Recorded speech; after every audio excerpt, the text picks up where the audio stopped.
खरं तर आज आपण बघितलं तर कुठल्याही स्तरावरच्या न्यायालयांनी अशा पद्धतीचा ऐतिहासिक किंवा बेंचमार्क निर्णय हा बहुतांशी बऱ्याचशा कालावधीनंतर दिलेला आहे.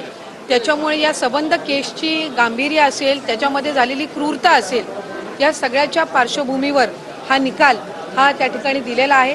मला म्हणजे एक स्त्री म्हणून तर माझी हे राहील की याच्यावर कुणीच कुठं अपील करू नये.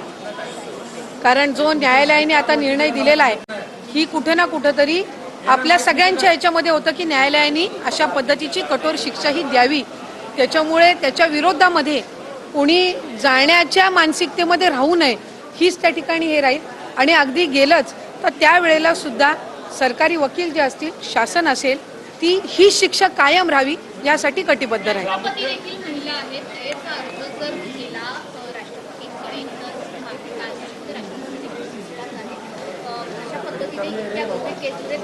नाही, मला वाटतंय की जरी दयेचा अर्ज आला तरी राज्याचे मुख्यमंत्री फडणवीस साहेब असतील आणि आदरणीय शिंदे साहेब असतील किंवा आदरणीय सुनेत्रा काकी असतील, आपण सगळेच नागरिक म्हणून किंवा एक अधिकार म्हणून मुख्यमंत्री आणि उपमुख्यमंत्र्यांना आहे ते सुद्धा त्या संदर्भामध्ये आदरणीय आपले महामहिम राष्ट्रपती महोदयांसोबत त्या संदर्भामध्ये निवेदन करतील.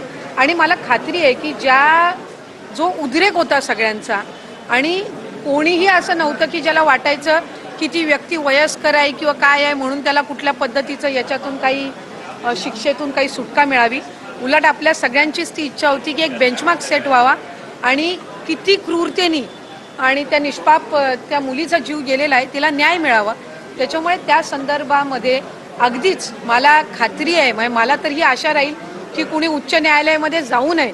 जी शिक्षा आहे ती, कारण त्याआधी सुद्धा त्या नराधमाचे 2-3 गुन्हे आहेत. त्याच्यामुळे साधारणपणे ही सगळ्या पार्श्वभूमी पाहता कोणीही उच्च न्यायालयामध्ये कुठल्याही इतर न्यायालयामध्ये त्याच्यासाठी जाऊ नये. आणि राष्ट्रपती महोदयांकडे सुद्धा ज्या वेळेला ते या संदर्भातलं निवेदन करतील त्यावेळेला राज्याचे मुख्यमंत्री म्हणून आदरणीय फडणवीस साहेब. नवनवीन घडामोडी पाहण्यासाठी स्टार महाराष्ट्र न्यूजला सबस्क्राईब करा आणि ताज्या बातम्यांचे अपडेट मिळवण्यासाठी बेल आयकॉनला प्रेस करा आणि परिपूर्ण बातमी बरोबर रहा, इतरांपेक्षा एक पाऊल पुढे.